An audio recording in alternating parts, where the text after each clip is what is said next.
я ничего не планирую говорить. Что ты делаешь? Сидишь на диване, листаешь ТикТок? Посмотри на море. Когда ты был последний раз на море?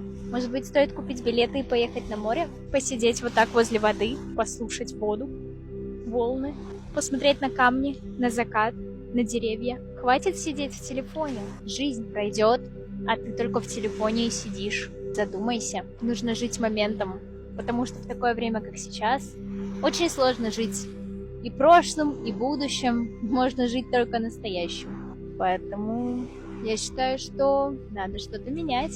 Надо жить настоящим. Хватит жить отложенной жизнью. Let's go, bro. Верю в тебя. Давай.